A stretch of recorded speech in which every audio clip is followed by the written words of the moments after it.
Paranormal View. The Paranormal View.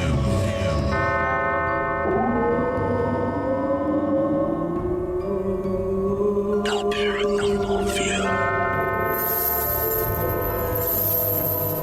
Time now for the Paranormal View. The Paranormal View on the Para X Radio Network with your host, Henry Foister, Craig Rupp, and Jeffrey Gould. The Paranormal View. Welcome everybody right here to the Paranormal View on the Para-X Radio Network. I want to thank everybody for being here tonight and those that are listening from around the world. Unfortunately, we've had a couple of hiccups here along the way. I haven't gotten a hold of Barry yet, so he may not be able to make it. I do have Craig with us.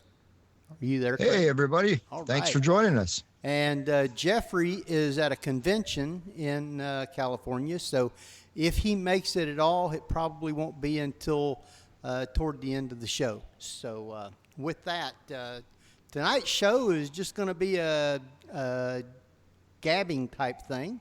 I do have... I just got a message here. It says Barry was late for another show. No, that's not him. So I do have somebody else that's going to be coming on, and let me see if I can get them in. Let's see here. Well, we'll try it another way then. That one didn't want to work. So Whoa. no, it'll work. Let's see here. Right here, and then I go like this, and now all I gotta do is find the person on here.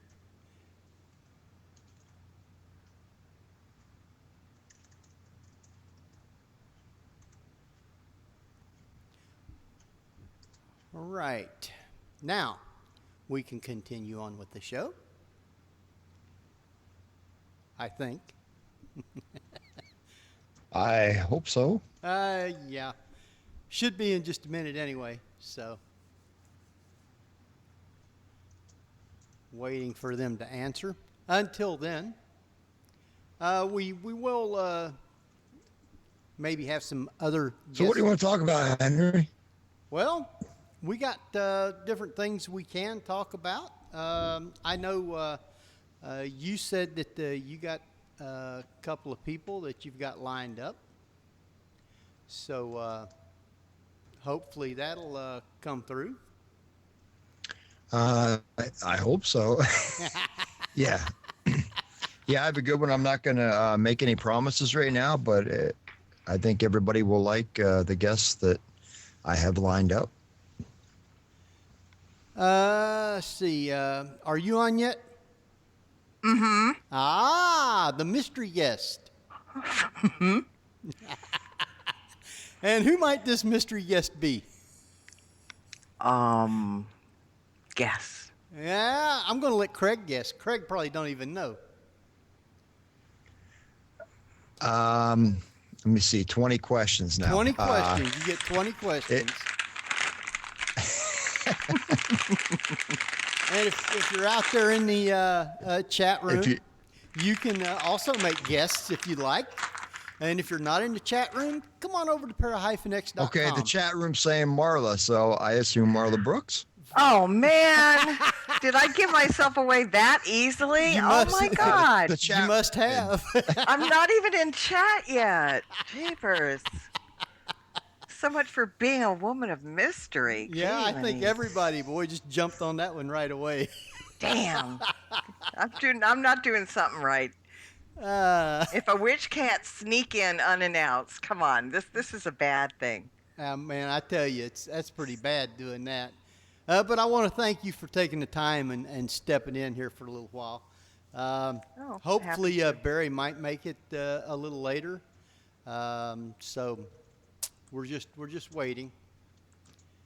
Okay. But if not, I appreciate it. So I want to again welcome everybody for being here tonight. And if you got questions, go ahead and private chat either Craig or myself.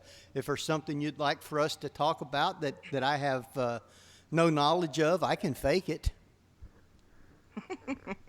But I'm good at that. With Marla on tonight, she's got my backup. She can answer anything that you want to throw out there, and I appreciate it. So, You think? oh yeah, I got confidence in you. Uh-huh. Yeah. All right. We'll see how long that lasts. So how have you been, Marla? I've been good. Lots of stuff going on, lots of fun stuff going on. So, yeah. Now, do you have another new book coming out, or you're working on something else? I'm working on something else, yes. In fact, I just got the information today, well, the other day, the contract. I'm doing a Witch Oracle deck, which is something new for me, something different, and something fun. So it'll be, Oracle cards with a witchy theme. And that, I think, is pretty cool. That's pretty good too. New and Tarot cards with a witchy theme. Well, they're Oracle cards, which are slightly different than Tarot. Oh. What's the difference?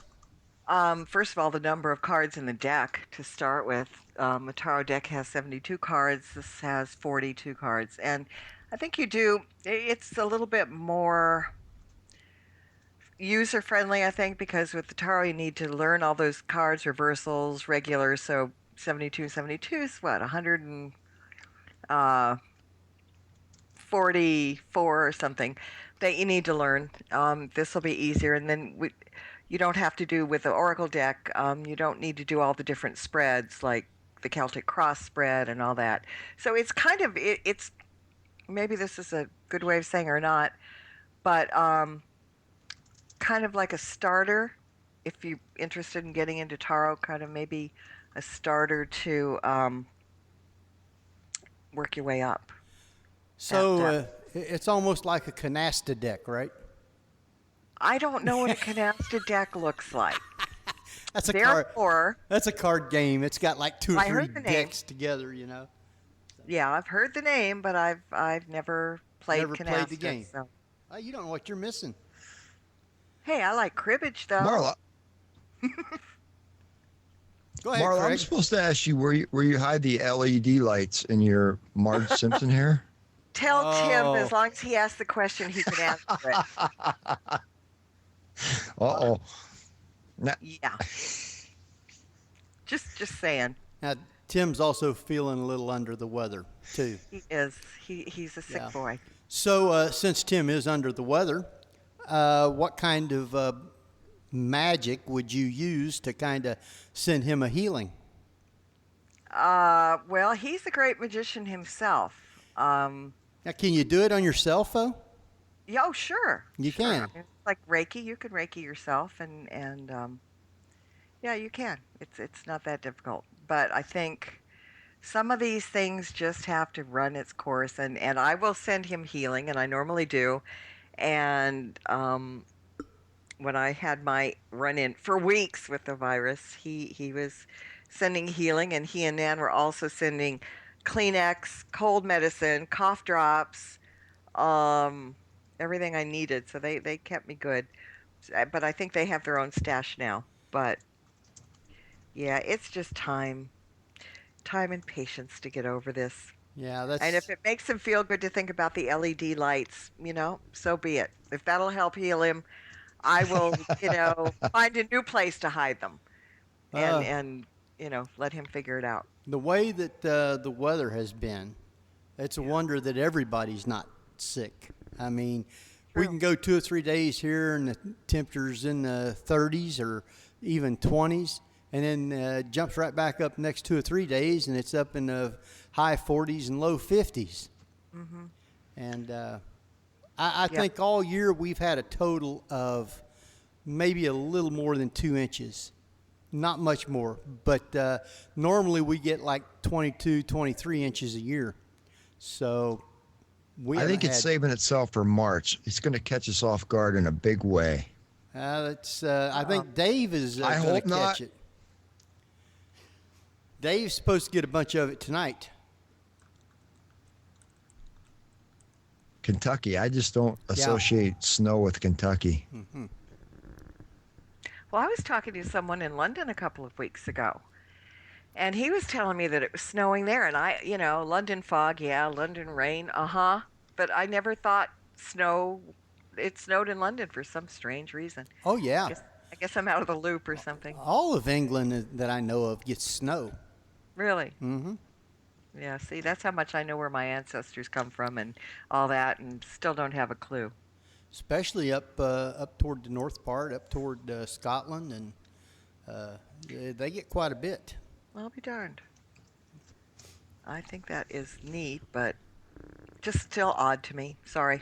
Yeah, I used to watch All Creatures Great and Small all the time, and oh, me too. yeah, he used to have to drive out through the snow. Well, you're right, he did. That was up in Yorkshire. Yeah, sure was. Yeah, and that's a place I'd really like to go. That some of them little towns like that. Go ahead, Craig. Craig's been having problems with sounded his like he internet. I was in Germany 3 years, and that's the coldest I've ever been in my life. We're at in Germany. Oh, no. Can you hear me? Yeah, I hear you. I was in right above Frankfurt, and that was the coldest I've ever been in my life. They actually closed the military base a couple days and told us to go home. Told you to go home. They closed the base. Told us to go home. So you can't move around and then tell you to go home. Yeah, they said you got 30 minutes to get off or you're getting locked in. I have been on a base before when it was totally shut down. Wouldn't let anybody drive on the base. So I know what it's like. North Dakota gets very cold. So, but anyway, getting back to Marla out in California. You been on any investigations or been doing anything with paranormal? Not lately. It's weird because you do. I did 3 books in a row, right? Right. Ghosts of Hollywood, 1, 2, 3, and that took like 2 years altogether. And I was out there all the time, doing and stuff for the book. And then all of a sudden there was just kind of this lull. And, a couple things happened in my life that took me away from stuff for a little while. And now, actually, where I'm living, we have a couple of spirits here that are really kind of creepy and scary. They like to play games, and I didn't expect to move from one haunted house into another, but I certainly did. Well, the place you're in now is haunted? Yeah. What all goes on there? Well, in the main house, I'm in a guest house, but in the main house, there seems to be a spirit named Charlie, who Jenny's husband has been around for a long time. And here's just a quick story. One day, I was washing dishes in the kitchen, and there's a cutout into the living room so you can see through. And if you walk past that, you go into some bedrooms and bathroom. And I was washing the dishes, and I had my head down. And I wasn't paying a lot of attention, but I saw Jenny walk by to go in the bathroom. And I thought, this is really weird, because she didn't come out. Didn't come out for the longest time. And I didn't want to bother her, but I got through doing the dishes, and I went to come back to my house, my little house. And on the way back, I passed her sewing room, and she was sitting in the sewing room doing her stuff. And she would have had to have gone past me to get out the kitchen door to come back here. And I said, wait a minute. I said, is there some window? Did you climb out a window? Did you do something? Because I saw you go in the bathroom, but I didn't see you come out. She goes, I never went in the bathroom. She said, I just walked out the sliding door, and I came into my sewing room while you were washing the dishes. And she says, oh, that must have been Charlie. So, I mean, stuff like that. I went into the bathroom the other day. She was in the kitchen, And when I came out, she said, "Did you feel anything in there?" I said, "No, why?" Took my shower, whatever. She said, "Somebody followed you in. This Oh, black shadow followed you in." And I ah, said, "Well, I guess I was oblivious to it. I didn't see it." But she said, "I wasn't going to knock on the door and tell you," but but she something was said, in there with you, huh? yeah, she said it was plain as day. I saw this thing and it went whoosh and it just flew right past me and Wow. followed you in. And I said, well, that's a hell of a lot of nerve. So she's used to actually seeing things in the house. Oh yeah, yeah, they've been here for, 30 years. Wow. And they Now, do. what's it like to actually live in a haunted house? Is it pretty neat, interesting? Does it get, I don't know, unnerving kind of sometimes? I don't know. In my old house, it never did because you kind of get used to the ones that are around you. And you know that they're not malevolent or anything. And it's just okay, they live here too. And here, yeah, I don't know. I guess it didn't surprise me as much as um, kind of just took me back a couple of times because of the way I was out the first day. I took Callie, my dog, out into the backyard. It's a big backyard. There's a big long patio from the grass to before you get to the house itself. And I was standing on the grass with Callie, and I look towards the house, and I see this black shadow standing in the sliding door with his hands on his hips, staring at me. And I knew that I was home alone. And I kept staring back at it, but it was, it's like how people stand there with their hands on their hips and tap their foot like they're being impatient or Right. something. And he just stood there for as long as I stared back. And finally, I kind of got the willies after a while, after standing at this guy looking at me very judgmentally, I guess. And I turned away for about 10 seconds and I turned back and he was gone. Well, now, And that's unnerving. does does your dog ever sense anything? Yeah, she does. Animals are really good at that. Yeah. They'll see things. Back in this little house, there is somebody that hangs out because Ginny used to spend a lot of time in here before she had her sewing room. And she said, well, do you hear voices? Do you hear the floor creaking? Do you feel like somebody's staring at you right by the bathroom there? And I'm going, well, yeah, there have been days when I've been in the bathroom and kind of, how you keep turning around because somebody's behind you, but nobody is. Um, Right. so yeah, and I'm not sure that he is telling me this to scare me or what, but Ginny's husband told me that when they built this little house, he said the foundation under it was so weird, like he'd never seen anything like it, and it was almost like somebody was buried under there, but they didn't find any bones. Wow. So he says, right about the spot where your bed is in the bedroom, he says, that's where we found that really weird kind of tomb-like thing under there. But I'm not sure if he's just trying to scare the bejesus Scary. out of me or if that's true, but he seems to be pretty sincere about it. But yeah, no, the dog and the cat both, I mean, they They see sense things. things. And they see things in sync, one's looking, so is the other one. They both get alerted at the same time, and their eyeballs are just going in the same direction. So obviously they're seeing something. Yeah, Uh, I've got a couple cats that'll do that too, and they'll just sit there and like maybe looking toward a corner or at the wall or something like that, and they're just intently staring, and you're sitting there. What do you see? What do you see? Because I don't see anything, or and apparently they sense something, but I well, they haven't. do. I Never, think they see them, frankly. yeah. Well, now you said you seen this shadow standing by the door. Looked like a person. Yeah, it was very, very well defined. So, what do you think a shadow person is? That's a really good question because there's so many different answers for it.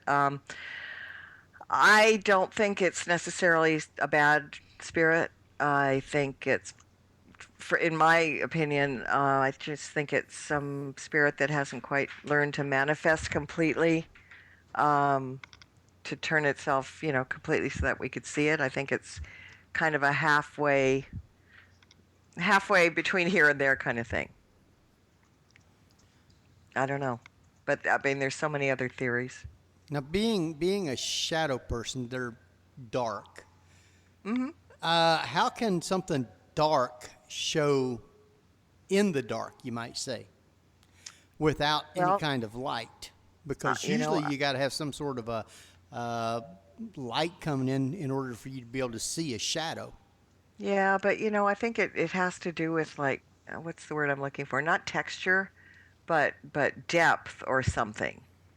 I mean, it's hard to explain, but I think it's just not like some shadow that we wouldn't see in the dark. I think they're just something about the form or the glow. And I was talking. This is interesting too, but one of my guests that I had on a couple of weeks ago was talking about spirits, Echo Bodine, and she was mentioning spirit auras, that spirits have auras. And it was something that I never actually thought about, although it was one of those duh moments, like why wouldn't they? But maybe shadow people just have a little bit of an aura or something that allows you to see them. I'm not sure. Yes, someone once told me when you think you see somebody out of your peripheral vision, try not to stare at them, but that is so hard not to do. And they say you will see more that way. But, your first instinct is to look, and then it's gone. Right. Well, I could have sworn last night that I seen one of our cats walk into the bedroom because I was in the bed, and I could have sworn I seen the cat just walk right in across the floor. And I turned and looked intently, and I said, I know I saw that, but there wasn't anything there.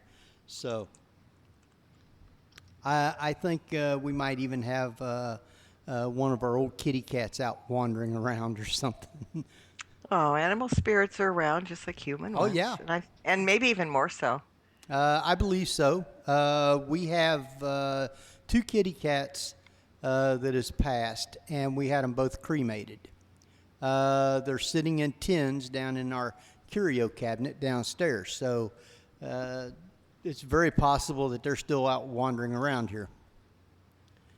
I think they are. I mean, a lot of people that have cats and dogs that are no longer with us swear they hear them, not necessarily see them, but I mean, it was so weird one day because I don't usually see a lot. I mean, I see things like Craig was saying, past your eyes, you see shadows and movement and all that. That's not a big deal, but I've never seen like a full-blown apparition. But shortly after one of my cats passed away, I was sitting at my desk and I looked over at the sofa and I saw this thing about the size of a softball, and it was gray fur, and it was moving along the back of the couch, and it was the same color as the cat that had passed. And I'm like shaking my head because I thought, okay, I'm seeing things, rubbing my eyes. No, it stayed there for a while, but it was just this softball size bit of fur. I guess the poor guy didn't know how to make it all the way in. But that was the darndest thing I'd ever seen, You usually see little shapes run past your river. I saw this softball of gray fur. That was his. So you got to know they're around. Yes. I really think that they are. And I've before been in bed and felt something jump up on the bed and walk around. And there's nothing up there. I'll sit up and look thinking it's one of our other cats that's come to bed, and there won't be anything on the bed. Exactly. Yeah, I felt that too. Now, but it's a lovely feeling. It's one of those feelings you don't get afraid of because you know what it is. Yeah. Now, Patsy has seen one of the shadow people downstairs in the living room, kind of like coming from the dining room into the living room. And she's seen it so plain that she was starting to go into the closet. It goes down into the basement. But she was starting to go to that door and seen it coming out of the corner of her eye and backed up to keep it from running into her. And it went right on by her. And then it disappeared. Her. Yeah. I tell you, I'd have probably done had the house sold if I'd have seen it. Really? Come on, Oh, Henry, you're an investigator. yeah, come You on. can't sell the Who's house. that adventurous spirit? No, I'm only joking. But I've Oh, you know, you're she's one of those run, dude, run, right? no, I just move Okay, quickly. all right. I move quickly and don't get in my way. It's that You know, side shuffle. that's actually what got me into this. When I was growing up in the tavern that my parents owned, we saw a lot of. Only they were white. They were not dark shadows. We would be watching TV at night, and we would see somebody looking in the window. We thought somebody, but some of these, you know, things that we saw, no human being could have stood. And that place was just very active. You know, I think honestly it would be boring not to live in a haunted house. I believe that. Unless you get, some real nasty one here or there. But I think any of us that work in the field at all, whether it be investigators or mediums or witches or whatever, um, spirits are attracted to us because we have a different energy. Right. And I think, I always say it's like having a neon sign above our house, with the arrow pointing down. Here you go. Um, and so I also believe that all houses are haunted. It's just some people don't see it. I do too. You got to figure how old everything is. Once a spirit passes, they're still wandering around here somewhere. So Well, they can be, sure. yeah, They don't have to be, but they no, can. right. But if it's a place that they loved or an area, sure, they're going to still be hanging around. So I haven't any problems with anything like that. I haven't never seen anything that's bad either. Of course, I'm not like some investigators. I haven't investigated a couple of thousand places either, so I don't know. But I know this farmhouse that I used to do all the time. There's supposed to have been a little girl over there that would run up and down the stairs and run around downstairs in her bare feet at night and stuff like that. And when I found out that they was going to tear the place down, I invited her if she wanted to come and to my house because there was some kids that lived next door. I said, you can go play with them if you want to or whatever. But apparently she didn't want to do that because they had built a daycare right next to where the house was. So apparently she had been going over there and playing with the kids. So. And as you know, kids are very much more open to it than adults. And so yeah, I wonder sometimes, well, this so-and-so has an imaginary friend. Well, I don't think it's necessarily imaginary. You No. just can't see it, Mom. Right. So. Because we're taught to put up the walls, unfortunately, or a lot of people are. Yeah, and I tell you, like I say, I haven't never seen anything that's bad. I'm sure that there's a possibility that there is things that are, and I hope that I don't never run across anything. But I have heard things, other than just noises, which could be pipes or house settling or lots of different things. I've heard things other than those. I've caught EVPs that are clear. So I know that there are things out there. When we went over to Hillview Manor, and I know Craig's been there quite a bit. It was either second or third floor where they had the apartment at, where the caretaker used to stay at. My son and this other girl was in the bathroom there, and they were sitting on the floor, just a real small bathroom area. And about 3 foot from both of them, in between them, all of a sudden there was two big stomps, just like somebody stomped their feet twice. And there wasn't anybody else around nowhere. It come from right there. After my son heard that, now he's wanting to kind of like go with me everywhere I go now. So because he actually, he's got the bug. Yeah, something actually happened to where he actually was present when it did. So now he knows that there is something there. But I think he knew that before. we had one of his sons was in his room talking, and finally my son went in there and asked him, what you doing? He said, playing and everything, and it come out. He said, well,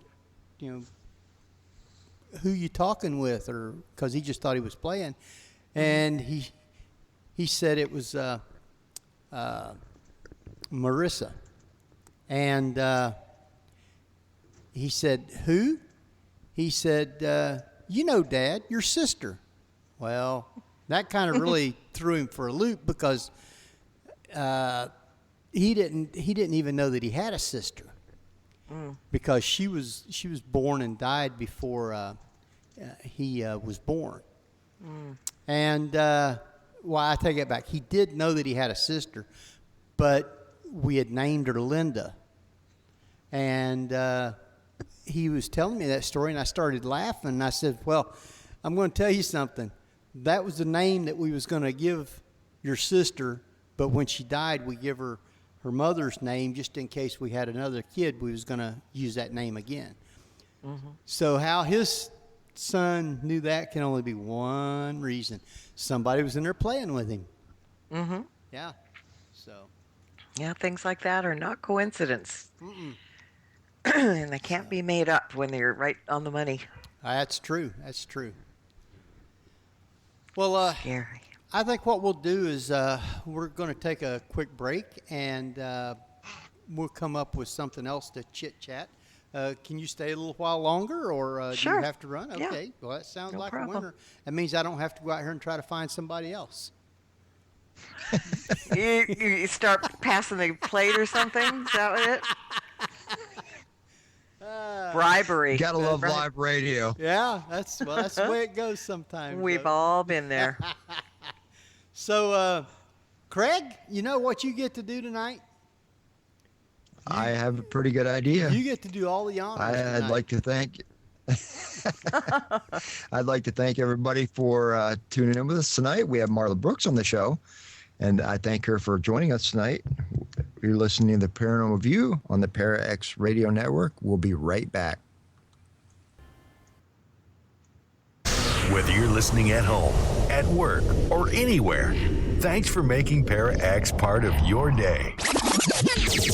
Your source for everything paranormal, Para X. Well, welcome back, everybody, to the Paranormal View right here on the Para X Radio Network. Just remember, if you're listening from somewhere around the world and you're not in here with all these wonderful people, come on over to para-x.com. And you can join right into the chat room with all these wonderful people, and you can private message either Craig, myself, or Marla. Oh, and our other guest that we have on also, which I'll introduce in a minute. And then you'll be able to ask us questions to ask them, or participate right along with us. So I do want to thank you. We have a lot of people here in the chat room, and thanks for listening tonight. We were supposed to have Barry Fitzgerald with us tonight, but unfortunately, for some reason, we wasn't able to make a connection. So we'll try and reschedule him later on. So with that, we have somebody else, and I want to welcome. Do we have another mystery guest tonight? Hello, Henry. Hey, guys. How you doing? That's not much of a mystery, is it? Reverend Tim, welcome.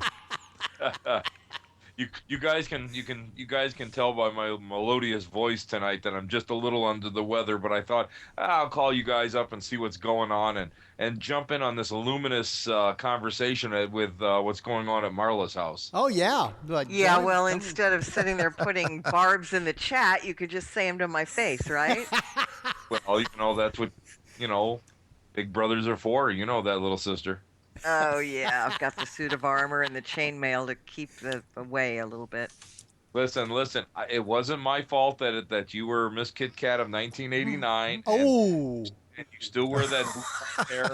When you bartend at the Black Cat Lounge, you've got your stiletto heels on and you still can't reach the register. It isn't my fault. It isn't really. You know, you got the DNA, you got the short DNA stick on that one. 1989? Let's set the record straight, Tim. You won't give me my tips unless those LED lights are in perfect working order. And as for the 9-inch heels, if you hadn't built the bar up extra high, there wouldn't be a problem. Extra high? Extra high? What are you talking about? We have a wheelchair ramp and you still can't reach the top of the bar. Oh, my goodness. Oh, Ooh. Now, you guys have a 1989. picture of this? I'm curious. Yeah. We're still trying to figure out where Marla hides the battery pack for those LED lights. I still haven't been able to find them yet. Well, you better not find them either. Well, now, let me ask you a question. Sure. What does these LED lights do anyway? Where does she wear them? She wears them in her Marge Simpson bouffant hair just so that everything twinkles in the darkness of the lounge. Oh. I like the way Miss Ambiance. I'm like the saint with a candle that just makes my way through the bar. Now, Tim does pay extra for that, right? Oh, hell No. no. He's cheap as the moths, every so often I tell him to open up his wallet just so the moths can get a little bit of exercise. Wow. Well, she's not too far off mark on that one. That wallet doesn't open up very much. That's right. Well, now I she's... have an uncle like that. Oh, Ma's in his wallet? Oh, yeah. Wow. Free is for me. Free is for me, huh? If I get it, it has to be free. This is why you and I go on my show.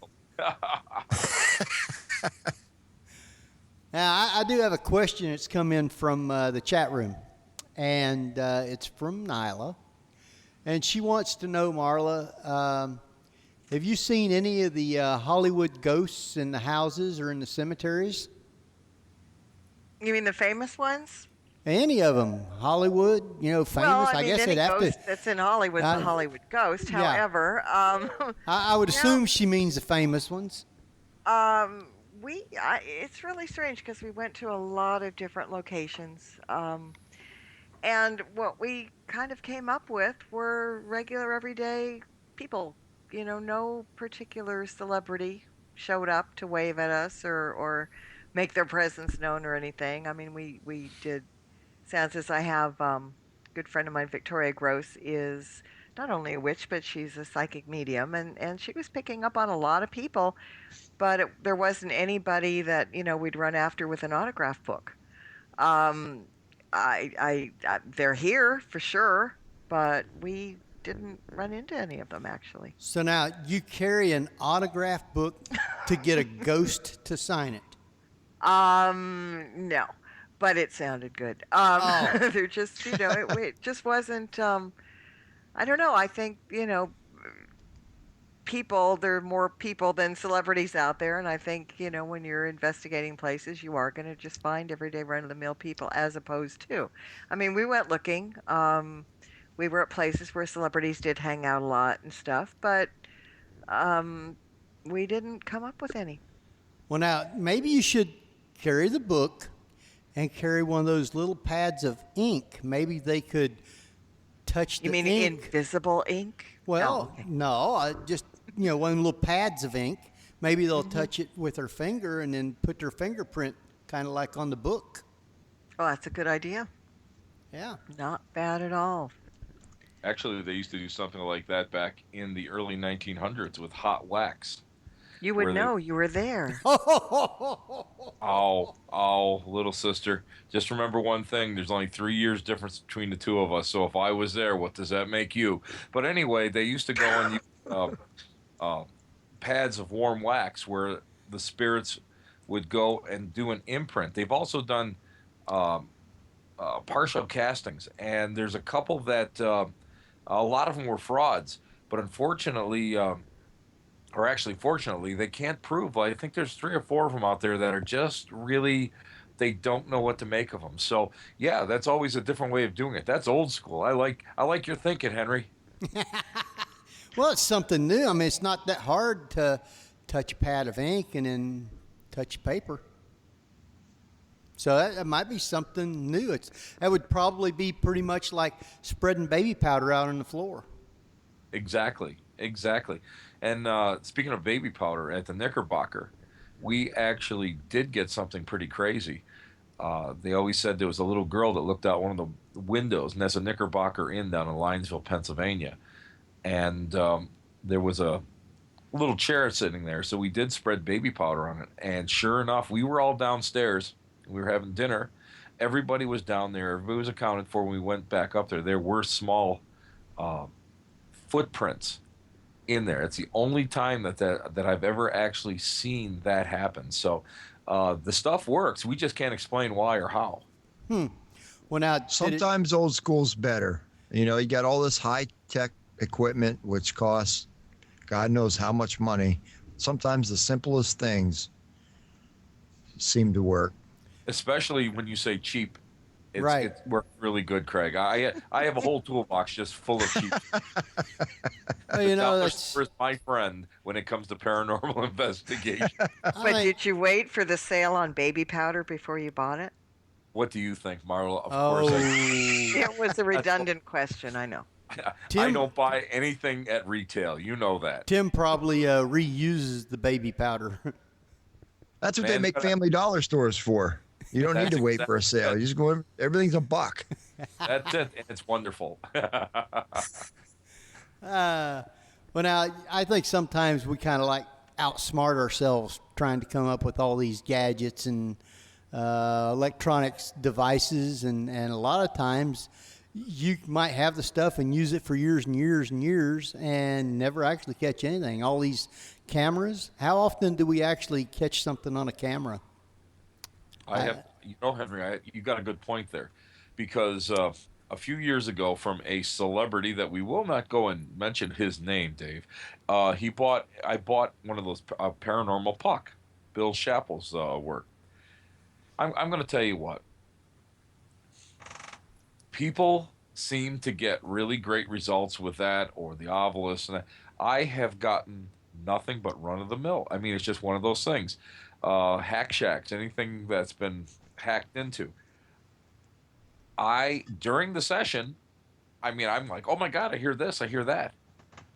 But when I play it back after recording it, I don't hear it. So I don't know. Sometimes we're over-teching ourselves. I believe that Spirit likes to play with like K2s. I think they can manipulate, fields, and they can do imprints on EVPs, which, if anybody listened to my show on last week Thursday, I'll be playing that EVP. We got right on the actual air. It's insane. It's just insane. It's like a growling just before my guest starts talking in one segment. And I believe that that's possible. But sometimes, I mean, I love experimenting with new stuff, but boy, I'll tell you what, I really have a hard time. And being cheap and all that, let's put that aside. Sometimes this stuff is really expensive, and I'm seeing a lot of people out there really buying this expensive stuff and eating, bologna for the rest of the week or the rest of the month, and it just isn't worth it sometimes, And again, I don't want to put down anybody's work, but sometimes you got to go back to basics, and I'll tell you what, almost all the basic stuff is very, very cheap to do. Yes, it is. Speaking of that, what were some of the things that they actually used back before they started getting all the electronic stuff?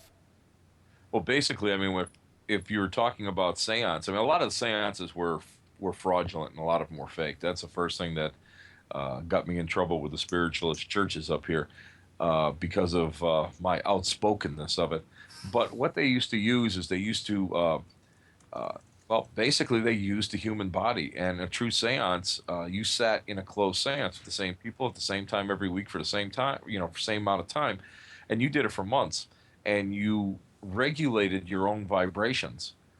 And I can attest to that, because at one of the churches that I served, we sat for 6 months in meditation and in classes and worked seance. And at the end of that 6 months, we got stuff that was incredible. We got hymnals that flew out of the back of the pews, the shelves that hold them in there. We had we had these doors that were on rollers, open and shut. We had footsteps. We had like choir singing we could hear. We had the table. We had done table tipping with a real long rectangular wooden heavy table, and that thing was coming off the ground. When I was sitting there, the edge of the table was coming chest high. I mean, there's just no way that can happen physically if by manipulating it like that. We had what I feel was ectoplasm. It was invisible, but there was, I believe, 7 of us that were in still.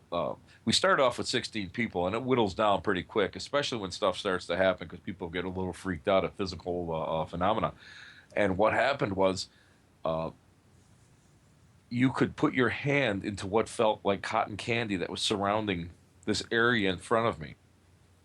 And I personally feel that it was one of my guides, Edna Burbank, and she had come through to show me that this is possible.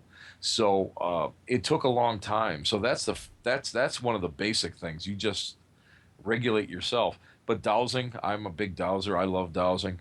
I love working with L rods. I love working with pendulum. I love working with the camera and aurimeter, which is a spiral rod. Those are beautiful things to work with. That's really easy stuff. But there are other ways to do it. When I first started out, we used to put a compass. We used to put a pad, pencil. We used to put toys, or if we were someplace where there was adults, we'd put poker dice, and we'd put it underneath a fish tank, and then we would have a camera just focused on there. So what we were doing is we were actually creating target objects for spirit to work with. And you'd be surprised, in some situations, those target objects, I've seen dice actually move.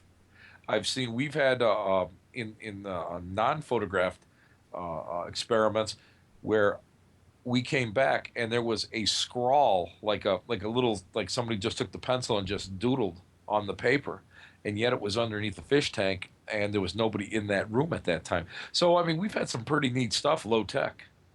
Yeah, that's the good way of doing it. And I guess if you're as old as what Marla says, and then Marla is even older, then what kind of things did you use, Marla? Well, that was great before the wheel was invented. Marla, be good. I'm being very good. Because you're sick, I will, take a little bit of pity. Not much. When? Just a little bit. I don't know. I mean, dowsing rods are great. Tim made me a pair that are just lovely. Do you call them a pair? Yeah. And I use a pendulum a lot on investigations. So, and those are very basic, and you don't have to go out and buy a fancy pendulum, although Tim made me a very lovely pendulum as well. So, and honestly, my best tool, and scientific people won't buy this, but taking a medium with us, that to me is important. That's the best tool you can have, I think. The scientific stuff is great. You can get it down. You can hear the EVPs. You can check your meters and everything. But I always think that taking a medium along with you is a very, very important tool. Well, that was pretty interesting because, Tim, the first investigation that I actually had went on was with you and Lisa and Scotty and might have been one or two others when we went to the farmhouse. We did the farmhouse before we went over to the Sorg Opera House. And when we was in the basement, they was walking around using the dowsing rods and using the K2 meters. Scotty had got something on his handle of his rod or something like that, which it almost looked like a watery type oil, but it wasn't. We searched the ceiling everywhere in that basement and couldn't find where anything had been dripping. So we kind of felt like that might have been some kind of ectoplasm or something. But and who Henry was the only one that tasted it? I guess it was you. Yeah, I wasn't me. brave enough. But so what did it taste like? What was it? Sorry. It just was like a tasteless substance, like a small just a very, very thick, watery substance. Yeah, I've seen this happen in some locations where static electricity is affected by humidity, and sometimes these will form. But I mean, you don't get it very often. And if it had been, I mean, I work with grease and all sorts of lubricants and solvents all day long. So I mean, I would, by tasting it or smelling it, I would know exactly what it is. Again, it goes back down to, you know, what is it? I mean, you look and you try to figure out exactly what it was. And Nyla, believe me, it was just a little taste. I didn't swallow the whole thing. Doesn't matter. Geez, your tongue could have fallen off or something. Well, like I say, I'm not even gonna go to that one, Marla. it really wasn't There's oil, big but jokes to go with that one. Uh-oh. but at the same time, when they started using dowsing rods, and I guess I don't know if it was Lisa or Tim, but you guys started getting a feeling of who it was that was down there, and you described them and found out that it was an old sailor, and you described that he had a short, kind of like butch haircut or something, and tattoo and all this stuff. Excuse me. And no one had told you that anybody, that they had known anybody like that as a spirit in the house. And when we went back upstairs and was telling Jennifer, the owner of the house, what we felt and found down there, she said, well, that makes sense. And you guys said, what makes sense? And she said her husband had seen an old guy with a butch type haircut with a tattoo of an anchor like a sailor would wear. And nobody even told them guys that was what it was that was downstairs. So, you guys picked up on that real good. Well, the validation is always shocking to me, and it doesn't matter, I mean, I've been in the business for a long time, and it's still to this day, it's humbling, because when you pick something like that up, and then someone comes back and validates, well, yeah, this is so and so or whatever, you sit there and go, wow, it's not that it reinforces the fact that that it works. But for me, it reinforces the fact that there is something after death that is still there. So when that happens, I'm always humbled. I'm just like, wow. It's funny. It sounds weird that I say that, but yeah, it's just so strange to hear it. Now, Reverend Tim, I've been doing this since the mid-'90s, and I thought I saw everything. Now, you just described something, table tipping. I have never witnessed that. Some people know what that is. Can you explain that a little bit? Yeah, now Tim's good at that. He at the Sorg Opera House, he had that thing walking all over the place. So I would love to see that sometime. I've never been with anybody that ever attempted that. That was pretty funny at Sorg Opera House. We were down in the basement, and Scotty and I were rooting around down there, and all of a sudden we found this ratty card table. It was full of cobwebs. It was stuck behind all these old boxes up against the wall. And I just said to Scotty, I said, wouldn't it be cool if we did some table tipping? And I was just kidding, And he says, well, let's try it. So we cleaned it up, and yeah, we had a few people on it, and yeah, it was pretty interesting. But excuse me, table tipping or table turning, that's what they used to call it in the Victorian age, is where it becomes the table becomes almost a tool to communicate with spirits, and it can do all sorts of stuff. At first, you'll start feeling, you'll have 4 people or 6 people on a table, and you have your hands flat on it. You can almost start feeling the vibrations coming up through the table, and then after a while, it'll start, moving a little bit, and then sometimes it can get pretty crazy. I mean, we've had, when I first learned how to do it, we had a video recording of it, and there were tables that were flying, going in circles so fast and sliding around that people actually fell off. I mean, they fell onto the ground trying to keep up with them. And dude, I got to try this. And then they had other ones like I say, when we were, I mean, it's easier to do that on a surface that's, that doesn't have a rug. But at the church, it was all rugged, and that thing was coming up, and I mean it was chest high. There's no way in the world that anybody could forcibly push one end of that up, so that it would come up. It was pretty wild. But also, when you start working with it over and over and over again, it works just like anything else. The more you work with something, the more positive results you're going to get.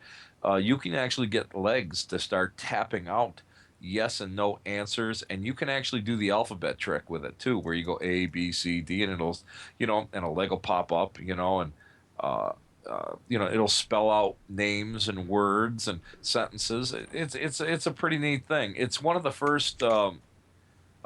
It's probably one of the introductory lessons that I teach in, for mediumship students who wish to go on and experiment with physical phenomena. So it's a real neat thing, but it's a Victorian. It's a Victorian tool, and people used to gather Friday, Saturday nights, and they would have a whole I won't say ceremony, but almost like a ritual. Right, Marla? If I knew what a ritual was, because I have. If you knew, there we go. Now, but anyway, I mean, they would all get dressed. I mean, the upper crust, they would get dressed up, and they would wear, their finest, and then they would eat chicken and have, like soup that was broth, and they would drink white wine, and then they would go and they would actually change into white clothing.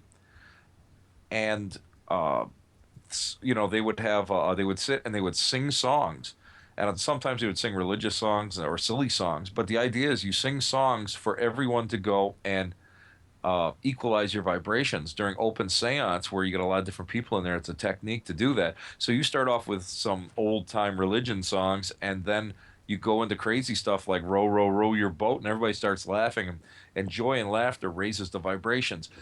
Excuse me, and that's what we try to do, is raise the vibrations. Once the vibrations are raised, then someone can act as a medium, whether or not they're a bona fide medium or not. But I mean, it would be the leader of, the seance, and let me just say that you don't have to be a medium to do a seance. I mean, you just, you can sit and work with it.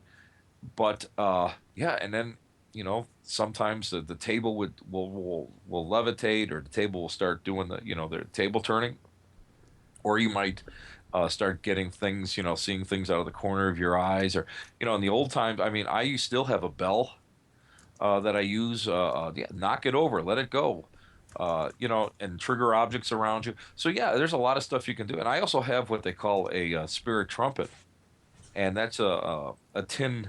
It looks like a tin funnel. And there were trumpet mediums that used to go and produce that. It's called apports, where like stones and leaves and stuff would appear through it. And my personal one, we were sitting in seance, and I forget where it was, but we heard a scraping on the inside. Excuse me, and it sounded like a rock coming in, and like you would take a rock on the inside of the funnel and just scrape it and go round, round, round, round. And when we were done, it was there was nothing in there, but it was still that sound. And at the church where I had been working, they actually got voices to come out of it. So there's a lot of that's old school stuff there, but it takes a long time. You have to really sync up your vibrational levels. Now I know a long time ago, they used to travel down in Kentucky, salesmen and stuff. Used to walk to a lot of the places and farmhouses, kind of like be out from the towns and stuff, and they didn't have any place to actually stay. They'd stop at a farmhouse and sometimes ask the people if they could put them up for the night. And because they wouldn't have money, they would offer to do things like raising the table is what they called it, and different things like that. Oh, yeah. Yeah. Now, I know... There was an occupation called traveling medium, and those mediums would go from town to town, and they would offer to perform seance and do contact work in the smaller towns. It was almost as it was on the same par as traveling salesmen. And I've seen newspaper clippings from here in New York State from the 1880s going into the mid, I would say almost like I think Second World War, so it'd be 1940s, where they would come to town and they would advertise in the paper, and people would contact them, and they would go to the house and they would stay with the people. It's pretty interesting. I know my grandma told me of a time when one had come to their house, and they'd been, had a lot of people gathered around when this was going to be taking place. And this guy was fooling with the table and all, and he made my grandma come over and had her sit up on the table. And he told the table, said, raise up and knock one time for every year it is, that she's old. And it knocked 15 times. And then he told the table, says, now I want you to knock one time for every year it is until she gets married. And it raised up and knocked one time. And by the time she was 16, she was married. Wow. But see, that's old school. That's what, it still fascinates me. There, again, there's a lot of fraud in it, and you have to really be careful. But, I mean, I know just what I've witnessed over the years with some of the old-time mediums through the Lilydale Assembly up here. You sit there and you're in total awe. And I'm a show-me guy. I really am. And it's like, you got to prove it to me, because I grew up with some really great people, but I also saw all the frauds, like some of the really fraudulent billet readers and the people who do cold readings and all of that. I mean, I really, the people that used to send their friends out and gather information before, the people would come to see them, for readings. I mean, I know a lot of that, but, when you see something genuine. And again, I grew up in an era where darkness was forbidden. You had to have either blue or red light in any kind of room that you were working, or full light. And when you see something like that happen, it's amazing. And when you say about somebody sitting on the table and the table levitating up, yeah, I've seen that. I actually saw that. I saw one of those three-legged, those single clawed, or those single spindle with the three claws at the bottom, round tables. You got to watch those, because those are easy to tip from side to side. But I was just totally shocked when this thing came off about 6 inches off the ground with somebody sitting on it. That I did witness once, and to me, I don't know how you do it. I knelt underneath the table after it was all over to see what was underneath there, and there was nothing underneath there. So if somebody if somebody faked that one, they're good, because I would have found it. Now, Reverend Tim, I have a question for you from Kat in the chat room. I'm supposed to ask you about the light as a feather, stiff of a board thing, where they tell the story, then use a finger or two each to lift a person. That is very, very similar to simple physics. It's sort of mind over matter. And what happens is you go and you can actually lift. If you have enough people, you can actually lift. Go ahead, you can talk. I'm calling somebody else in. Everybody going and just saying, yes, we can. And yes, it's sort of one of those things that just, it works. We've all done it. So is it suggestion? Yeah, probably. It most probably is. It's on this. It goes on par with spoon bending. They tell you your whole life that you can't bend metal, but you hold that spoon in your with two fingers of each hand, and all of a sudden you just put a very, very slight pressure on there, and that thing just bends. Is it physics? Is it metaphysics? Who knows? All I can tell you is it works. It just works on the same principle as the light of the feather. We have somebody else in with us right now. Are you there? Another mystery? Yes, I am. Can you hear me? Another mystery caller. Hey, Craig. Sorry I'm late. Jeff, we have Tim and Marla with us tonight. Barry couldn't make it, so we filled in rather nicely. I got two great guests in here with us. So Absolutely, two of the best. Wow. Yeah. You got high-end guests. I'm glad I came in earlier than I thought I was going to be able to. Jeff, the check's in the mail, Jeff. Mine too. Well, listen, I think what we'll do is we're going to take another quick break, and then when we come back, I have some more questions from the chat room. So I want everybody to stay tuned. And Jeff, since how you made it just in time, you know what you get to do? Take us out to break. Very good. There you go. Well, you're listening to the Paranormal View with the lovely and talented Marla Brooks and the equally Reverend Tim Shaw, with Henry and Craig and Jeff Gould taking a break from Gallifrey 1 at the Doctor Who convention that I never missed. So stay tuned, and we'll be right back. Welcome back, everybody, to the Paranormal View right here on the ParaX Radio Network. Want to thank everybody for listening tonight. Chat room is just overflowing, and I know we got a couple million listening from around the world, so welcome everybody. If you're not with us, come on over to para-x.com and join in the fun. We'll be glad to have you here, and all these wonderful people here will be too. So tonight we got Marla with us, and we got Tim Shaw with us. So I want to thank you guys for taking the time to fill in with us tonight. We're having a lot of fun, at least I am anyway. And we got Craig and Jeffrey with us. He finally made it in, so I want to thank you guys for being here too. Thank you. You're very welcome. As I was brought in, I heard Tim recommending essentially destroying other people's cutlery, or Destroying their what? Their Tupperware? their cutlery, their utensils, and bending spoons, I would guess. And oh yeah, we were at a restaurant. You can ask my wife this. We were at a restaurant, and one of the hostesses at this restaurant knew what I did, and she, I bent the spoon, and next thing I know, somebody else came over with a spoon, and I was afraid we were going to get thrown out because everybody's, we were going to go and end up bending all the spoons in the restaurant. But no, I go to the dollar store and buy them for $1 for when I do demonstrations.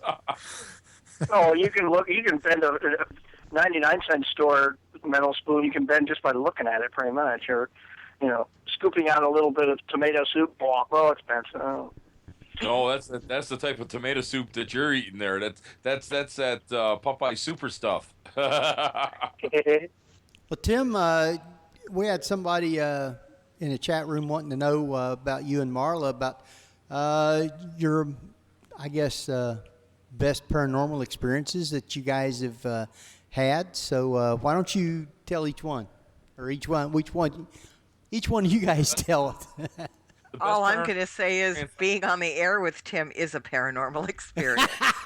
I wasn't going to say that. You beat me to it. I was just going to say, anytime that the two of us are in any kind of activity, something always usually kind of blows up. But Marla, go ahead. You can do it.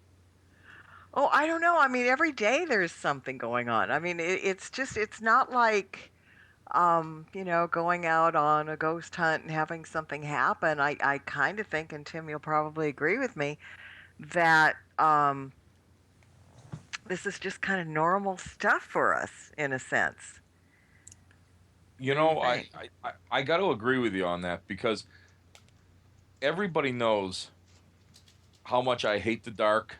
Everybody knows I hate anything that jumps out at me. I don't like scary movies. Yet you talk to dead people. But I've done it for so long. It's like talking to you. But sometimes I think you're brain dead anyway. But that's another story. Boy. No. Marla is my is anytime I have a writing problem, I go right to Marla. I can't think. I have a man brain, and I'll be the first one to admit it. But it's funny because when the activity is going on, literally you sit there and go, wow. I mean, I've had my cell phone tossed off a table. I've had, everybody knows Fort Niagara, when I used to be a guide and interpreter there, I got whacked across the right hand, raised a welt, knocked a jug of cider out of my hand. I didn't go down that basement of the French castle for years after that.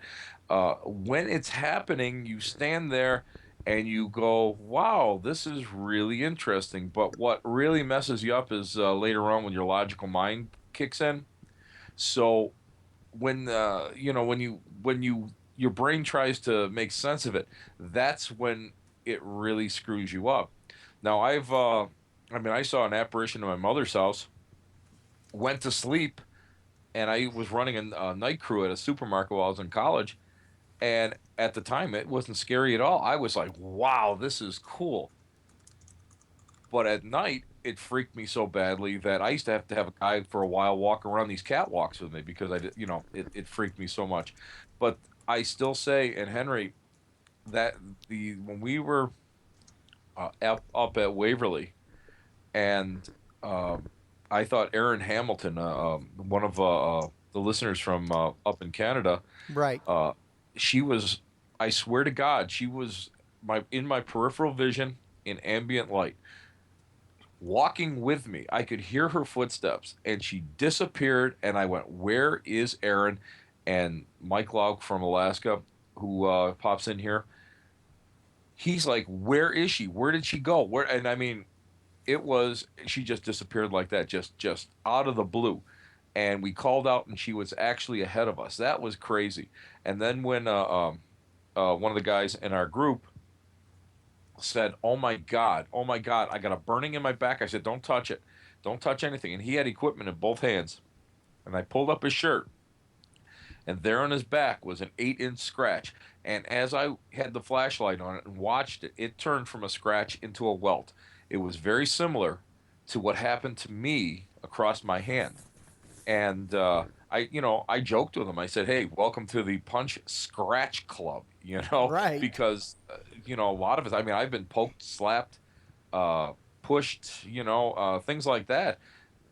And so essentially, you guys were becoming wealths of information. We were wealths of information. Boom, boom, boom. Oh, sorry. But I mean, seriously, these are things that when they happen, they are insane. And even 10 years ago, if somebody told me that I would be going to these places where where this stuff would happen to me, I would say you're out of your mind. I'd say you're out of your mind. It never. You're crazy. You're absolutely crazy. There's no way. But now I sit back and say these are snippets of excitement. Yeah, it doesn't bother Tim so much now because I do know he wears big Pampers. Oh, you got that right. Let me tell you. Industrial strength. Listen, when I teach a class, it's hysterical because I'm pulling out the tools of the trade, and I said, "Do you guys know what the number 1 and number 2 pieces of equipment that you guys are going to need?" And then I go into my satchel and I pull out a roll of toilet paper and an extra set of underwear, and I said, "These 2 things here, because by the end of the night, you're going to act night." So essentially, it's like the Bill Cosby routine. He says you need to, it doesn't matter if you have clean underwear. If you're going to see a ghost, first you say it, then you do it. Mm-hmm. Yeah. So Marla? I think the things that, it's not one particular thing, but the things I think that probably unnerves me the most is getting touched. Because I'm like Tim in that I don't like surprises. If somebody was to appear in front of me and I saw it coming, that's fine. But there have been so many times, and sometimes it's funny. We were investigating an old firehouse museum here in Hollywood, and going up the stairs, and I got smacked in the butt. And I was the last one down the line, so obviously it wasn't anybody that was alive. Things like and it that. Wasn't me. I wasn't there. No, you weren't there. I can't blame you that. No. We were at the Hollywood Wax Museum, and I'm standing there minding my own business, and something grabbed my hand. Those kind of things just unnerve me. I mean, it's not scared. I'm not going to run or anything like that. But I guess I don't like the unexpected, and that's similar to what Tim said. I mean, I don't mind walking around in the dark. I know at the Wax Museum, Scott Michaels was there with us, that dearly departed tour friend of mine that is also a teammate at times. And we were standing in the Chamber of Horrors, and we were looking at this rather odd wax depiction of the Phantom of the Opera or something. Couldn't even recognize who it was. That was, by the way, that was Marla's prom date, just to let you know. Wow. That wax figure, thank you. And we were standing there and everything was quiet. It was a very narrow kind of passage that we were standing in. And all of a sudden we heard footsteps, and I didn't say anything. I thought maybe, the people that were with us, or the people from the place were there, were walking by us. But the footsteps got closer and closer and closer, and finally they came up to us, walked right past us, and kept on going. And Scott is kind of, well, he's as chicken as Tim and probably worse. And he looked down at me, and I looked up at him, and I shrugged my shoulders, and I could just see he was about to break out in flop sweat. It's like, did you just hear that? Yeah, I did. Okay, all right, let's forget about it. So it's the surprises, I think, that get me most. There hasn't been one particular event that has really scared the heck out of me, or most memorable, but it's those things that, expect the unexpected. If you're going to go out and investigate, things like that are going to happen. But I still haven't figured out how not to go, oh my God, and jump, in my skin for a minute or two. Well, I'll be honest. I'm gonna be honest with you guys. I mean, I've had only, in all the years I've done this, including like staying overnight in all these crazy places and sleeping in these places sometimes by myself. Fort Niagara only drove me out once in my entire life, but the really craziest place I really just messed me up was my buddy moved the 1770s log in and attached it to his house down in Pittsburgh, and he's a great artist, but the problem is where the bed is located. You're in his art studio, and he has all these mannequins. He had like 12, 15 mannequins, all dressed up in historical garbs and stuff. And so you're sitting there, or you're laying in bed, and you're feeling that you got like 12 sets of eyes on you, but you're underneath another set of stairs that go up to a small loft, and there's a light up there, and that darn light was going on and off, on and off, on and off all night long. And it just, the house started to get a little, felt a little Freaky. eerie. And I'm thinking, Yeah. oh, it's because, psychologically this is all happening. But I'm going to tell you what, I curled up into a fetal position and put the blankets over my head. I won't lie. Because it got You got a picture of that too? Oh, baby. I don't know. That one didn't. But the next morning I said, Bob, what the hell is wrong with that light you got up there? He goes, what are you talking about? He said, it's just a lamp. I said, that light was going on and off all night. I said, it had to be going on for, like blocks, like 15 minutes. Or you got a short or something in it? He goes up and he comes down with the lamp. And he goes, you mean this lamp that wasn't plugged in?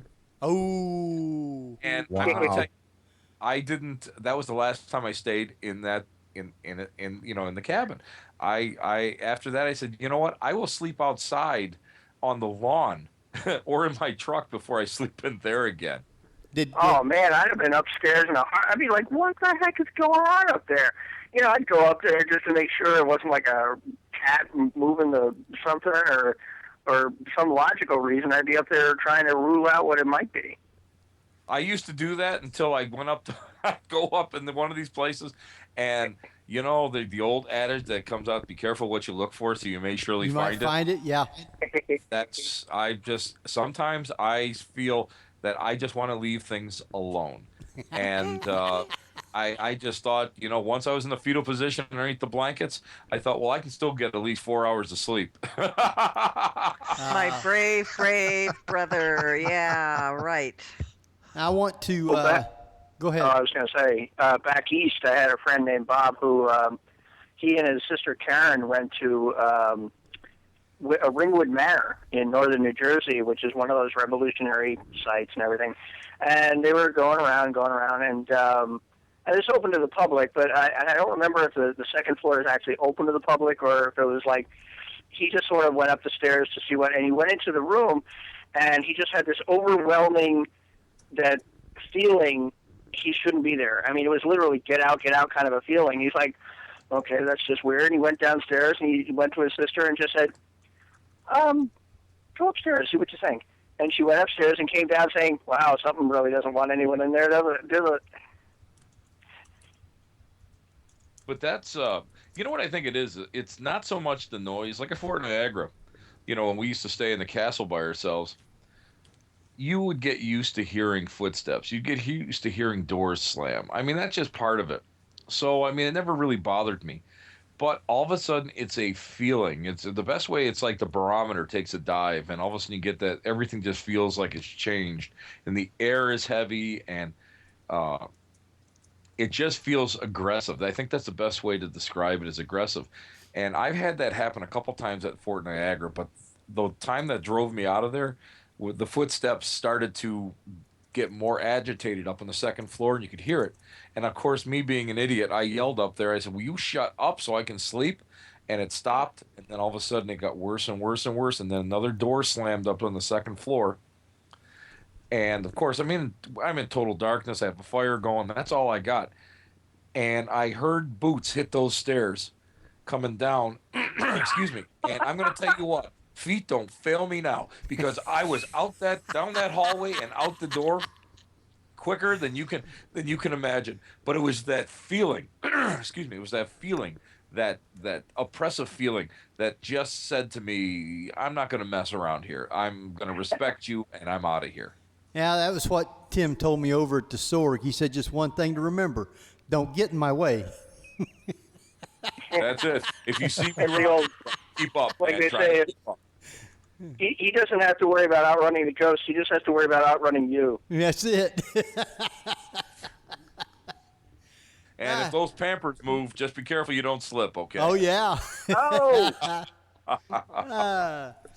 yeah. You don't want to have a house ghost saying, "Why are you?" No.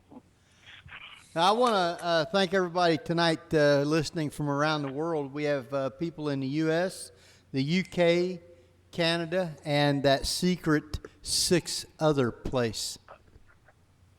Oh, we got 6 others today. Yeah, we got 6 others tonight. So, Marla, you one of your books was about animals. Mm-hmm. So, Animal spells and magic. yeah. Did you have anything in your book about animals that had passed? No, actually, it was just kind of a spell book to do spells for animals that are alive, to keep them safe and healthy and protected and all that stuff, because there are kids after all. But, I think here's one of my soapbox things. Whenever I see someone write, "Animals have no souls." And that's like, okay. I mean, if I see it on Facebook, I'll sit on my hands. Because I'm basically polite. But it just infuriates me to think that people actually believe that.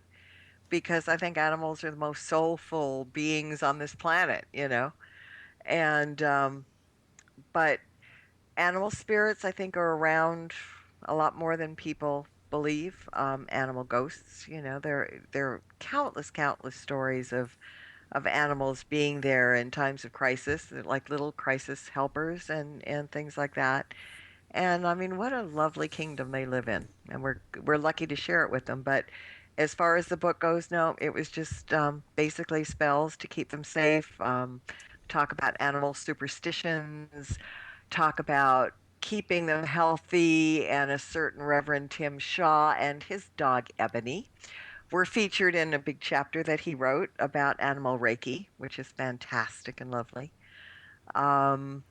So yeah, it's important we remember them both when they're here and they're not at the same time, because most of the time when they're not, they're here anyway. Well, So which chakra corresponds with Ebony? I don't think I want to be near that one. Ask Tim. Oh, wait. Just don't wear your mailman outfit from that commercial, and you'll be safe. no. Steer clear of ostriches, Jeff. Now, It's so weird that now I'm talking and Marla's on the show and I can't put the link to her books in the chat room. Oh, But it'll be on the page. It'll be on the report page, obviously, and it's on my metaphysics page on my website and everything. Well, thank you. And by the way, Marla, you know where they got that? The people who obviously never seen a dog or a cat, who believe they don't have a soul, it's from that 21 grams concept, I think. That they used to weigh people, and as they expired, they would lose 21 grams, and they decided, well, that must be the soul leaving. And it's not like the air rushing out, because that's just, equal pressure. It doesn't matter if there's air in the lungs or out of the lungs. It's going to be a constant weight. And they did the same with animals, and the animals, when they passed, didn't lose the 21 grams. So they said, well, that must mean it's a soul. And I'm like, well, clearly you've never seen a golden retriever smiling. Yeah, really. Really. Well, what kind of a spell? Now, I have this male cat. He can, I think he plays it for all it's worth, because he can act like he is just so loving, and then wait till you turn your head and he sneaks and does something. But this cat, we have to keep doors shut so he doesn't come in my computer room, because he will, if you got a microphone wire hanging down or any, it's chewed into pieces. He loves chewing wires. That's what's off. Yeah, what kind of spell or would you use for that? Well, in the book, I have a blowing away bad habit spell. And what you do is real simple. Anybody can do it. Find a dandelion that's got all that fluff on it, not one that's baby dandelion, but a real full one, the kind that the wind blows away. Right. And there's an incantation in the book, but I don't have it in front of me, and I don't remember it off the top of my head, but it's simple enough. Just take a dandelion and concentrate on the cat, and then just say out loud the bad habit you want to rid him of. And as you're saying it, right before you blow on the dandelion to scatter all the little dandelion fuzz, imagine that bad habit blowing away with the dandelion fuzz, and then just blow it. And that should help. All right. We'll have to try that one. We've I tried. can attest to it, because she uses that spell on me every so often. Does that keep you away? I'm running out of dandelions, damn it. Well, now, we've asked them about different places. Craig, you and Jeff, how about some of the best paranormal experiences you guys have had?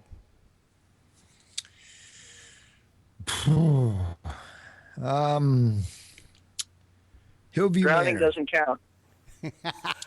Yeah, Hillview Manor down in the basement. I set up one of the game cams that we use, and we left for the night.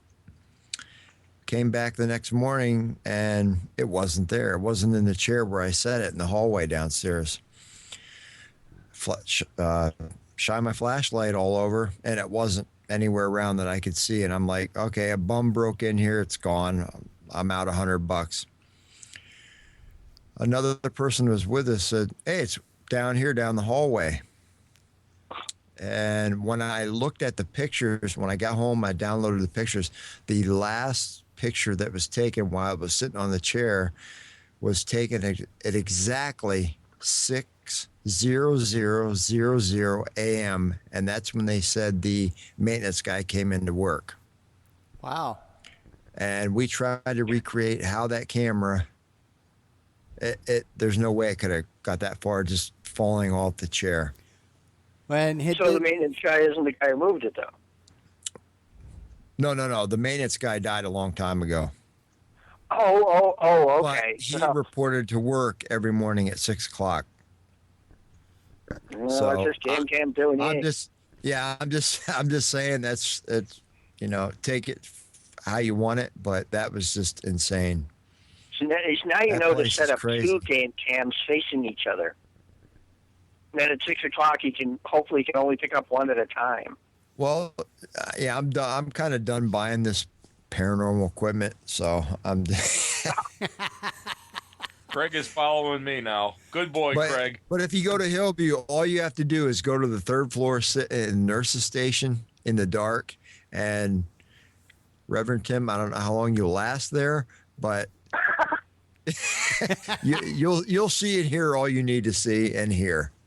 That place is insane. Yeah, I would have done So hearing is one thing, because I've heard, I worked in a building downtown L.A., and there were footsteps in empty hallways a lot in the marble. And I actually watched, one day I decided, if somebody's actually following me, I should stop and look. And I watched, and the footsteps came, and they came around the corner, down the empty hallway I was standing at the end of, came right up to me, and as they passed me, they stopped. I'm like, that is just so cool. But I didn't look, I wasn't expecting it. I was on my way to work, so I was like, not like I have a camera or recorder or anything. But yeah, down the cellar, footsteps right up to the gate. No one there. When I was this in the daytime or nighttime? Daytime. The footsteps in the hallway were at about 6:45, 7 a.m. And the footsteps down the corridor could be any time of the day. I think a lot of times you can get just as much in the daytime as you do at nighttime. Exactly. So, Reverend Tim, they're coming after you no matter when. Oh, that's that whole idea of dead hour. That's totally ridiculous. I'm going to come right. I'll be the first one to tell you. Thank you very much. I have seen spirit at different times of the day. I have had unbelievable experiences at different times of the day. This thing that it's the witching hour. The vibrations are high. The veil is thinner at this time of the night. No, it's not. It's all the same. If the circumstances are right, the situation is right, the location is right, the weather is right, your physical and psychological and metaphysical makeup is right, it's going to happen to you. And I'll tell you what, I have seen in my life 4 times where I have seen either a full apparition or partial. 4 times. Now, I mean, that may not sound like a lot, but I mean, it's quite an amazing thing. And none of them ever were at night. I see shadow people at night, but I've never seen, an apparition at night. I have always seen them at 6 o'clock, at 4 o'clock. At the church, we saw them at 10 o'clock in the morning. Now, they want to get the good seats for the sermon, I guess. Especially when I'm preaching, baby. You got that right. Yeah, I've got about 4 or 5 people that's been on to me to go ahead and get a group together because I was wanting to start one to do daytime investigations. So, Henry, go by yourself, really, or pick somebody you can trust because the whole group thing, it's not worth it. Oh, I mean, I agree. When I say group, it helps to have at least one other person. Right. That's what I'm saying. At least one person you can trust. I mean, trust, because the whole group thing, I've been in 2 groups. There's nothing but backstabbing. And if you leave that group, you're going to be blackballed for life. They're going to ridicule you. The group thing is not the way to go. Trust me, Henry. I'm very blessed up here in Western New York because while I've made enemies along the way, and I think every one of us has made enemies within the field at one time or another, and we are all assertive people. I mean, we speak our minds, or else we wouldn't be on the air. But I'm blessed because I have 3 or 4 different small groups and event organizers whom invite me to all sorts of stuff. And I mean, while I stopped doing a lot of residentials, whenever I get residentials, I hand them off, except if they're really something kind of bad. I'm blessed because if I wasn't ill tonight, I would have been at the Union Hotel in Corfu, New York, working tonight. And investigating with it. So, I mean, it's really great. But I found that working in 2-man pods, 2-man units, that is phenomenal. That is the optimal way to go. Yeah, that's, to me, that's, I guess, the reason that I've never started a group. I get invited to go along with different people, such as the Ghost Soldiers, and sometimes Tim invites me, and that's, I think, only when he's scared or something. But listen, somebody to walk in the door before me. I'm being a reasonable fool here, Henry. Yeah, that's, I've got some friends around here that they like to go do it just for the fun of it, and we go to different houses of their friends and stuff who claim that they hear things, and we'll go over there and just goof around and do things like that. But I don't really want to start a group. There's too much involved if you try and start a group. You got all kinds of things, liabilities you have to worry about, and this and that, and I'm just out for the fun of it.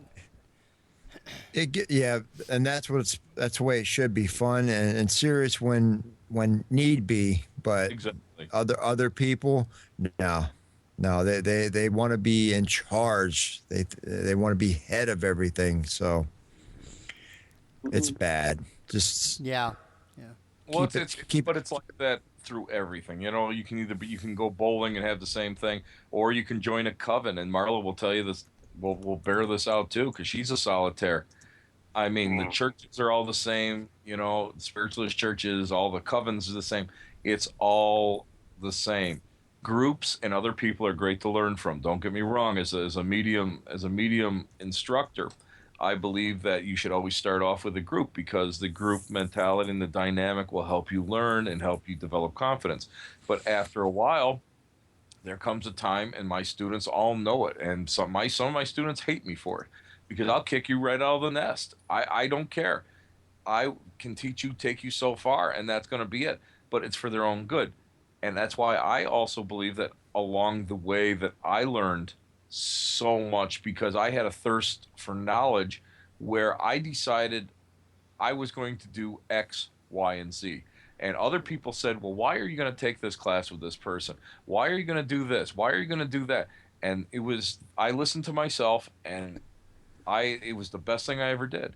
And I carry that over in the paranormal investigations, and I carry it over into just about everything that I do today.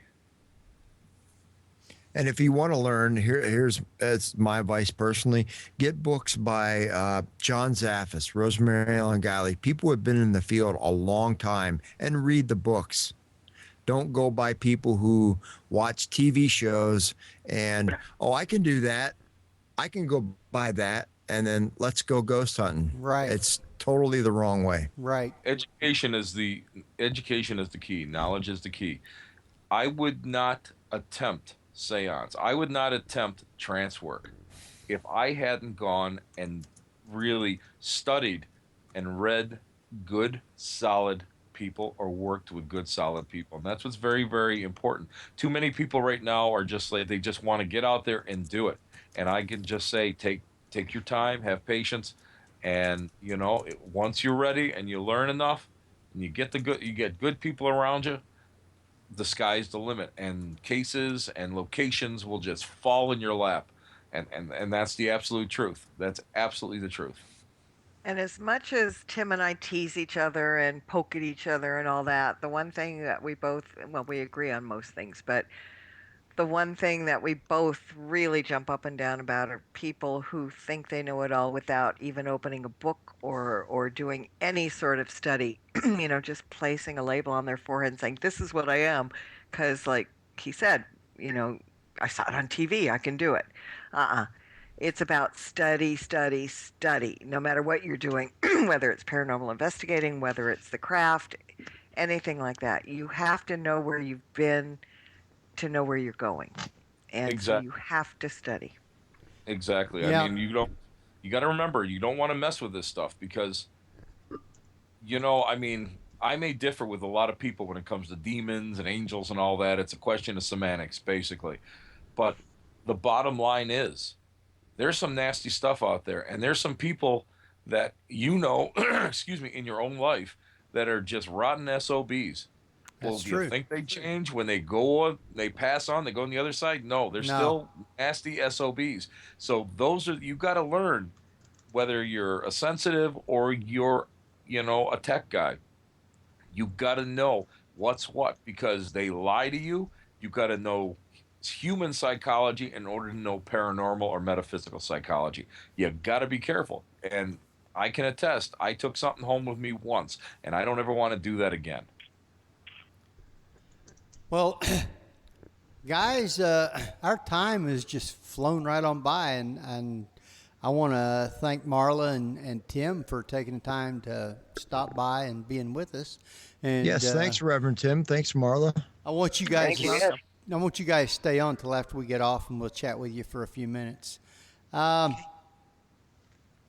Tim, you got websites and books. We never even got to talk about that. So why don't you give all your addresses and books and tell people where they can go buy it at, and tell them that you know where they live if they don't. Listen, I'll be peeking in your window like a serial killer if you don't buy my book. No. You can check out everything that's going on with me at theblackcatlounge.net. Make sure you put the THE in there, or else you go to a porno site in Austin, Texas, which is sometimes fitting to some of the things that I talk about.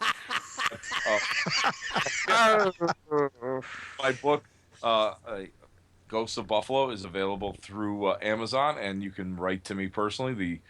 Contact me through the website. I can get you an autographed book, and also I believe the Haunted Rochester, a book I wrote before this, is going into its 4th printing, so I'll have those available soon. And if anybody's in the Buffalo, New York area, we're doing a charity event to raise money for the preservation of Van Horn Mansion on, on March 3rd, and we're talking about old school stuff. I'll be doing gallery readings, and we're going to do a seance there. All right. Now, Marla, she kind of like serves drinks and stuff there at the Black Cat Lounge, right? Absolutely. And may I say that she looked fantastic this week. She had tight spandex green jumpsuit on, 9-inch stiletto heels, and she had in her bouffant hairdo, she had the star system of the open of the Milky Way in LED lights. I don't know where she puts that battery, though. Well, now, And you will never know. did you pick her up there at the Black Cat place? I don't have to pick The other Marla up one. anyway. Believe me. Okay. Reverend Tim, he'll be here till Thursday. Remember to tip your witches. Thank you, ladies and gentlemen. I'll be here all week. Try to be. Marla, you got more books than I can count on one hand. No, Plus, close to it. No, you got about 8 or 10 books. I've got them on 2 different pages on my website. Wow. See? Oh, boy. Now. Oh, So- boy. It just has the metaphysics and the nonfictions. Yeah, the TV stuff. Yeah, And the exactly. cookbooks. But all my books are available, where everybody else can get books, at Amazon and Barnes & Noble and, any fine bookstore around. Yeah, They're good also luck finding a Barnes & Noble. Yeah, well, you know what I mean. And as far as my website, it's marlabrooks.com, and some of the books are also there in case, like Tim, if anybody wants an autographed copy. I don't know why they would, but they're there for that reason. So you can get them off my website too. So I'm easy to find. marlabrooks.com. Well, good. Jeff, you got about 40 seconds. So much for asking them if they saw a woman in black hat. Well, at jeffgould.net, my website, geoffgould.net/2011pnv.htm. There's the report page index. You can click on the links to the different shows we've done. Paranormal View is easy to find on Facebook. And if you want to have your own Paranormal View attire, go to cafepress.com/realbadgershop, all one word. So, yay. And you've also got the paranormalview.com. And you can also pick up a lot of our podcasts right here on ParaX if you go to Saturday shows and go to the Paranormal View and then go to the On Demand. So, with that, again, I want to thank Tim and Marla for taking the time and jumping on here and being with us tonight just to have a chit-chat roundtable kind of. You guys were great, and I appreciate for you stepping in. We all You're very appreciate welcome. it. Thank you. So, Yay. Nice. Next time my voice will be a little bit better. no, good. Next week, we have Amelia Carter, who is an author, wrote This House, a story of Girl Ghost and Maryland Ghosts. So next week, come and join us. Should be another great show. Till then, this is Henry Foister. Craig Rupp. Jeffrey Gould. And we're off. We'll see you next week. Paranormal View right here on the ParaX Radio Network. Thanks, everybody. Good night. We're leaving. We're gone. Paranormal View. Come back and visit us again if you dare. You've been listening to the Paranormal View on the ParaX Radio Network. The Paranormal View.